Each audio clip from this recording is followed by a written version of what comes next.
காந்தன் அவர்கள் எழுதிய 2 குழந்தைகள் என்கிற சிறுகதை. 2 அடுக்கு 3 அடுக்கு மாடிகள் உடைய கட்டிடங்கள் நிறைந்த அந்த தெருவில் பெரிய உத்தியோகஸ்தர்கள், டாக்டர்கள், வக்கீல்கள் முதலியோர் வாழ்ந்தனர். அது மட்டுமல்லாமல் அநேகமாக ஒவ்வொரு வீட்டிற்கும் பக்கத்தில் சற்று தள்ளியோ நெருங்கியோ அமைந்துள்ள கொட்டகைகளில் மாடுகள், பசுக்கள் வசித்தன. சில கொட்டகைகளில் கார்கள் இருந்தன. சேதன அசேதன பொருட்கள் யாவற்றுக்கும் இடம் கொடுத்த அந்த தெரு சிவப்பிக்கும் அவள் மகன் சோனையனுக்கும் இடம் தந்ததில் ஆச்சரியம் ஒன்றுமில்லை என்று சொல்லிவிட முடியுமா? முதலில் ஒவ்வொரு வீட்டு திண்ணையிலிருந்தும் அவளையும் அவள் குழந்தையையும் விரட்டினார்கள். பிறகு அந்த ரிட்டையர்ட் சப்ரெசிஸ்டரார் சுப்பா ஐயரின் மனையாள் தயவின் பேரில் அவர்கள் வீட்டுக்கு பக்கத்தில் இருந்த மாட்டு கொட்டகைகளில் இடம் பிடித்தாள் சிவப்பி.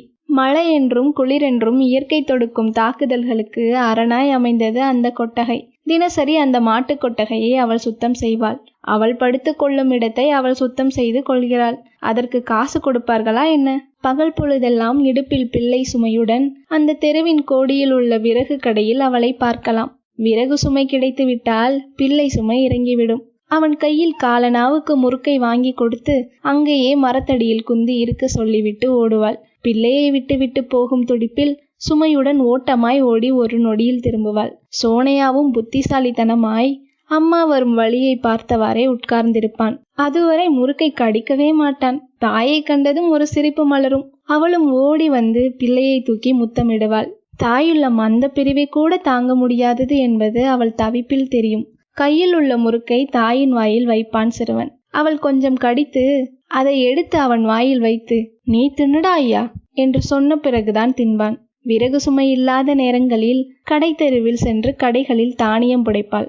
மாலை நேரத்தில் அந்த பெரிய தெருவின் ஒரு மூலையில் மரத்தடியில் 3 கற்களை சேர்த்து அடுப்பு மூட்டி சோறு சமைத்து தானும் தன் மகனும் உண்டபின் மாட்டுக்கொட்டகையில் வைக்கோல் பரப்பி நித்திரை கொள்வாள். அந்த தெருவில் எல்லா வீட்டுக்கும் அவள் வேலை செய்வாள். அதிலும் சுப்பு ஐயர் வீட்டுக்காரர்களுக்கு அவளிடம் தனி சலுகை. அவளும் மற்ற வீட்டுக்காரர்களிடம் செய்யும் வேலைக்கு கூலியாக காசு பெறுவது உண்டு. சுப்பு ஐயர் வீட்டில் எப்பொழுதாவது அவர் மனைவி கொடுத்தாலும் கூட வாங்குவதில்லை. அவள் செய்யும் வேலைக்காக மீந்து போன சோறு, கறி குழம்பு வகையாராக்கள் அவளை வந்து சாரும். சுப்பு ஐயர் வீட்டில் அவளாக கேட்டு வாங்குவது மத்தியான நேரத்தில் ஒரு குவளை சோறு வடித்த கஞ்சி மட்டும்தான். அந்த கஞ்சியில் அவளுக்கு அபரீதமான சுவை. சுப்பு ஐயர் வீட்டு கிராமத்திலிருந்து நெல் வருகிறது. நல்ல வீட்டு அரிசி, பச்சரிசி கஞ்சி மணக்கும். அவளுக்கு குடிக்க குடிக்க அது இனிக்கும். எந்த வேலை எப்படி போனாலும் 10-11 மணிக்கு ஐயர் வீட்டு வாசற்படியில் தகர குவளையும் கையுமாய் வந்து நின்று விடுவாள்.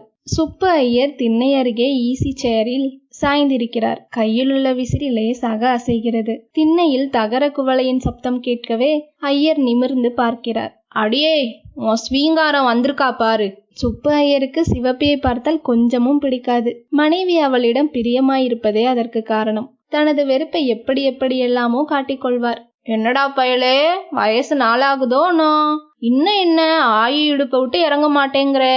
நீயும் போய் விறகு தூக்குறது தானே. எப்ப பார்த்தாலும் சவாரிதான். நாளைக்கு நடந்து வரலைனா உன்னை என்ன செய்யறேன் பாரு" என்று வேடிக்கையாக பேசவே சிவப்பி மகிழ்ந்து போனாள்.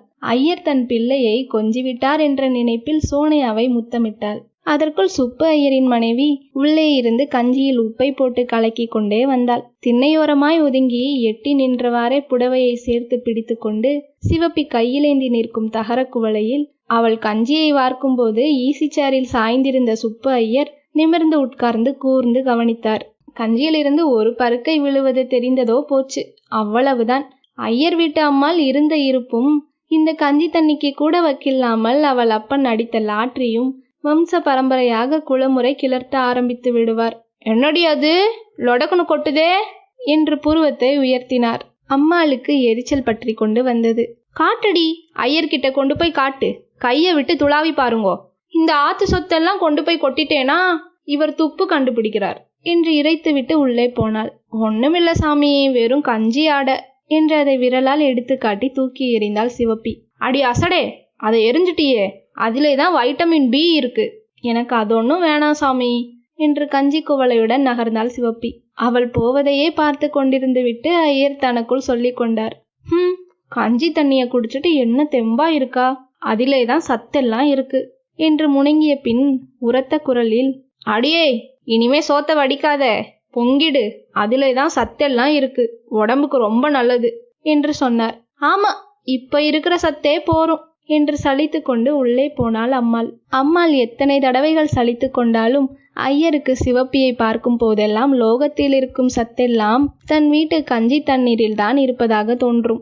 ராமநாதபுரம் ஜில்லாவிலிருந்து பஞ்சம் பிழைப்பதற்காக மதுரை வந்தவள் சிவப்பி.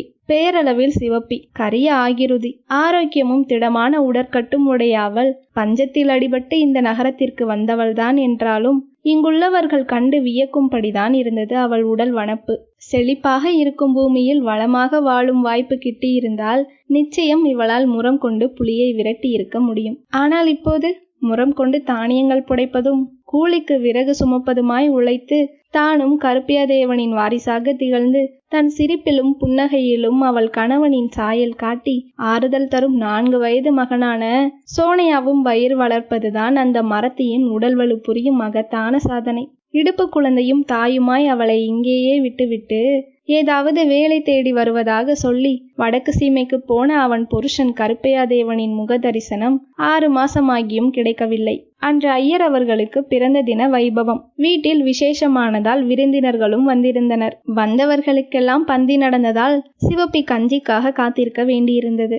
பிள்ளை பசியால் துடித்தான். அவனுக்கு பராக்கு காட்டி பேசி சிரித்து விளையாடியவாறு கொட்டகையின் ஓரத்தில் இருந்த மர நிழலில் குந்தி இருந்தாள் சிவப்பி. உங்க ஐயா எங்களே என்று மகனின் முகவாயை பிடித்து கொஞ்சினாள் சிவப்பி. ஐயாவோ போய்த்தாரு, எப்பளை வரும் உங்க ஐயா என்றதும் அவன் அவள் மடியிலிருந்து இறங்கி நடந்து தெருவில் போய் நின்று 2 பக்கமும் மாறி மாறி பார்த்துவிட்டு வந்தான். ஆத்தா ஐயா என்று 2 கையையும் விரித்தான். அவன் முகத்தில் ஏமாற்றமும் சோர்வும் படர்ந்திருந்தது. ஐயா நாளைக்கு வந்துடும், வாரப்ப உனக்கு முட்டாயி முறுக்கு புது சட்டை எல்லாம் கொண்டாந்து கொடுத்து அப்புறம் நம்ம ஊருக்கே போய் நம்ம வீட்லயே இருக்கலாம் என்று கூறும்போது அவள் குரல் தழுத்தழுத்தது. கண்களில் நீர் துளிர்த்தது. மகனின் முகத்தில் முத்தம் கொடுக்கும்போது அவன் முகத்திலேயே கண்ணீரையும் துடைத்து கொண்டாள். இந்த சமயத்தில் ஐயர் வீட்டு வாசலில் இலை வந்து விழுந்த சப்தம் கேட்டது. ஆத்தா கஞ்சி கஞ்சி என்று குழந்தை பறந்தான். மகனை தூக்கி இடுப்பில் வைத்து கொண்டு கையில் தகர குவளையுடன் போய் நின்றாள் சிவப்பி. சுப்பு ஐயர் அப்பொழுதுதான் சாப்பிட்டு முடிந்து திண்ணைக்கருகே ஈசிச்சாரில் வந்து சாய்ந்து ஏப்பம் விட்டார். என்ன சேப்பி, இன்னைக்கு விசேஷங்களா சாமி? அவள் சாதாரணமாக உபசாரத்திற்கு தான் கேட்டு வைத்தாள். என்னத்த விசேஷம் போ, ஊர்ல இருந்து பொண்ணு வந்திருக்காளோனோ அதான். இவளுக்கு ஏதாவது தர வேண்டி இருக்குமோ என்ற பயத்தில் பூசி மழுப்பினார் ஐயர். உள்ளே இருந்து அம்மாளின் குரல் மட்டும் கேட்டது. யாரது, சேப்பியா? ஆமாங்க சித்தை, சந்து வழியா கொல்லப்புறம் வாயேண்டி, உன்னைத்தான் நினைச்சிட்டே இருந்தேன். தொட்டியில 2 வாளி ஜலம் சேர்ந்தி நெருப்பு, சாப்பிட்ட வாளுக்கு கை கழும கூட ஜலம் இல்லை, சீக்கிரம் வா என்று அம்மாளின் குரல் ஒலித்ததும் இடுப்பில் இருந்த குழந்தையுடன் உள்ளே போகும் சிவப்பியை பார்த்து, இடுப்பை விட்டு இறங்காம உன் உசுர வாங்குறதே சனி, அத்தை இறக்கி விட்டுட்டு போ என்றார் ஐயர். குழந்தையை இறக்கி மரநிழலில் உட்கார வைத்து, ஆத்தா போய் கொஞ்சம் தண்ணி அரைச்சிட்டு ஊத்திட்டு வாரேன், அழுவாம குந்தி இருக்கியா ஐயா என்று அவனை முத்தம் கொஞ்சினாள் சிவப்பி. சரி என்று சமர்த்தாக தரையில் சம்மணம் கட்டி உட்கார்ந்து கொண்டான் சிறுவன். சந்து பக்கம் போகும்போது சிவப்பி திரும்பி திரும்பி தன் மகனை பார்த்து சிரித்து கொண்டே சென்றாள். அவனும் சிரித்தவாறு உட்கார்ந்திருந்தான். பையன் அழாமல் அடம் பிடிக்காமல் இருந்ததில் ஐயருக்கு கொஞ்சம் ஏமாற்றம், ஆத்திரம் என்று கூட சொல்லலாம். உள்ளே இருந்து அரோகணா அவரோகணா கதிகளிலெல்லாம் குரலை முழக்கி கொண்டு வந்தான் அவர் மகள் வயிற்று பேரன். அவனுக்கும் வயது 4 தான் இருக்கும். 4 விரலையும் வாய்க்குள் திணித்தவாறு சினிங்கி கொண்டே அவர் அருகே வந்தான் பேரன். என்னடா கண்ணா அலரே, இப்படி வா, மடியில வந்து தாச்சுக்கோ என்று பேரனை அழைத்தார். மாத்தேன் போ அம்மா என்று வாயை பிளந்து கொண்டு அழ ஆரம்பித்தான் குழந்தை. அம்மா சாப்பிடுறாடா கண்ணா, சாப்பிட்டு வந்து உன்னை தூக்கிண்டுவா, சமத்தோணும். அதோ பாரு அந்த பையனை, அவ அம்மாவும் எங்கேயோ போய்தான் இருக்கா, உன்ன மாதிரி அவன் அலறானோ என்று சோனையாவை காட்டினார் ஐயர். சோனையா கையை தட்டி கொண்டு ஐயரின் பேரனை பார்த்து சிரித்தான். அவனோ காலை உதைத்து கொண்டு அழுதான். தனது பேரனுக்கு அவனை வேடிக்கை காட்ட போய் தன் பேரன் அவனுக்கு வேடிக்கையாகி போனானே என்ற ஊமை ஆத்திரம் ஐயருக்கு. ஏண்டா சிரிக்கிறே, அப்படியே போட்டேனா என்று விளையாட்டை கண்டித்து தம் எரிச்சலை தீர்த்து கொண்டார் ஐயர். அந்த பையன்தான் அசடு, அவனை நன்னா அடிப்போமா? அவர் பேச்சை காதில் வாங்கி கொள்ளாமல் கத்தினான் பேரன். இதை விட அசடு லோகத்திலேயே உண்டோ, நன்னா உதைக்கணும் என்று கருவிக்கொண்டே ஐயரின் மகள் எச்சில் இலையுடன் தெருப்பக்கம் வந்தாள். இலையை போட்டு கையை கழுவிய பின் சனியனே, கத்தி பிராணனையே தொலைக்காதே என்று பல்லை கடித்து கொண்டு வந்து மகனை தூக்கி கொண்டாள். என்னடி பொண்ணே, ஒன்னும் சாப்பிடாம இலைய கொண்டு வந்து எரிஞ்சிருக்கே, எல்லாம் அப்படியே இருக்கு. ஜாங்கிரி கூட அண்ணா அப்படியே கிடக்கு. இப்படி வேஸ்ட் பண்ணுவாளோ என்று அரற்றினார் ஐயர். இந்த சனியை என்ன சாப்பிட விட்டாதானே. சரி, அவனை கத்த விடாத, அவனுக்கு ஒரு ஜாங்கிரி கொடு என்று சொல்லிவிட்டு சோனையாவை பார்த்தார். ஏண்டா பயலே, நோக்கு ஜாங்கிரி வேணுமா என்றார் கண்களை சிமிட்டி கொண்டே. பையனுக்கு புரியவில்லை. மிட்டாய் மிட்டாய் வேணுமா? மிட்டாய் என்றதும் பையனுக்கு புரிந்துவிட்டது. சந்தோஷத்துடன் தலையை ஆட்டிக்கொண்டு எழுந்து வந்தான். அதோ அதான் மிட்டாயடா, எடுத்து தின்னு பாரு, இனிக்கும் என்று நாக்கை சப்பி கொட்டி ஆசை மூட்டி எச்சிலையை காட்டினார் ஐயர். சோனையா தனது பிஞ்சு கரங்களால் எச்சிலையில் கிடக்கும் துண்டு ஜாங்கிரியை எடுத்து வாயில் வைத்து சுவைத்தான். ஏலே ஏலே, போடலே கீழே, தூ என்று கூறியவாறு சந்திலிருந்து ஓடி வந்த சிவப்பி அவன் கையில் இருந்த ஜாங்கிரியை தட்டிவிட்டாள். துப்புலே துப்பு என்று அவன் தலையில் நறுக்கென்று குட்டினாள். சோனையா அழுதான். அவன் பிளந்த வாய்க்குள் விரலை விட்டு அந்த ஜாங்கிரி துண்டை வலித்து எறிந்தாள். நான் எலும்பு முறிச்சு கஞ்சி ஊத்துறேன், எச்ச பொறுக்கியா என்று முதுகில் அறைந்தாள். குழந்தைய அடிக்காதே சேப்பி என்றார் ஐயர்.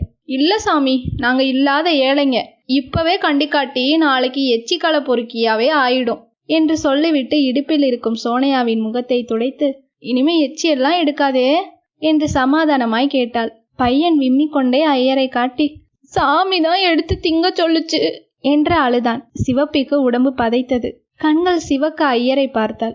ஏன் சாமி, உங்க பிள்ளையா இருந்தா சொல்லுவீங்களா? உங்க எச்சி ஒசத்தியா இருந்தா உங்களோட, என் பையனுக்கு ஏன் அதை தரணும் என்று கோபமாய் கேட்டாள். என்னடி அது சத்தம் என்று கேட்டுக்கொண்டே பாத்திரத்தில் கஞ்சி கொண்டு வந்தாள் வீட்டு அம்மாள்.